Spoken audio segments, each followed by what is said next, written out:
இன்னைக்கு மாலை அமாவாசை அப்படின்னாலே எல்லாருக்கும் தெரியும். முன்னோர்களை வழிபடக்கூடிய ஒரு நாள். மத்த அமாவாசைகள் நம்ம வழிபடல அப்படின்னாலும், வருடத்தில் இந்த ஒரு அமாவாசை கண்டிப்பாக நம்ம வழிபட வேண்டிய ஒரு நாள். இப்ப நீங்கலாம் வெளிநாட்டுல இருப்பீங்க. மாலை அமாவாசைக்கு நம்ம இங்க செய்ற மாரி சில சாங்கியங்கள் பண்ண முடியாமல் கூட போகலாம்.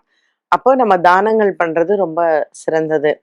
உங்க வீட்டு பக்கத்துல ஏதாவது கோவில் இருந்ததுன்னா, கோவிலுக்கு அரிசி தானம் பண்ணுங்க. பசுமாடு இருந்ததுன்னா, அதுக்கு காய்கறிகள் வாங்கி குடுங்க. இல்லாதவர்களுக்கு இன்னைக்கு அவங்க சமைக்கிறதுக்கான எல்லா பொருளுமே நீங்க வாங்கி குடுக்கலாம்.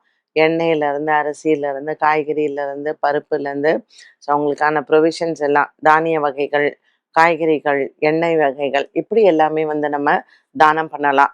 இன்றைய நாளில் நீங்க யாருக்கு இல்லாதவர்களுக்கு நீங்க தானம் பண்ணும் பொழுது, நமக்கு எப்பேர்ப்பட்ட பாவங்கள் இருந்தாலும் அது தீரும். ஸோ இன்னைக்கு உங்களால இறந்தவர்களுக்கு நம்ம வழிபாடு செய்யல. நமக்கு எல்லாருமே உயிரோட தான் இருக்காங்க. இருந்தாலும் ஒரு அமாவாசை பலன் நமக்கு வேணும் அப்படின்னாலும், தானங்கள் கண்டிப்பாக செய்யலாம். ஸோ தானங்கள் யார் வேணாலும் செய்யலாம். எவ்வளோ வேணாலும் செய்யலாம். இன்றைய நாள்ல அது பண்ணும்பொழுது நமக்கு பல மடங்கு அதனுடைய புண்ணிய பலம் நம்மளை சேரும்.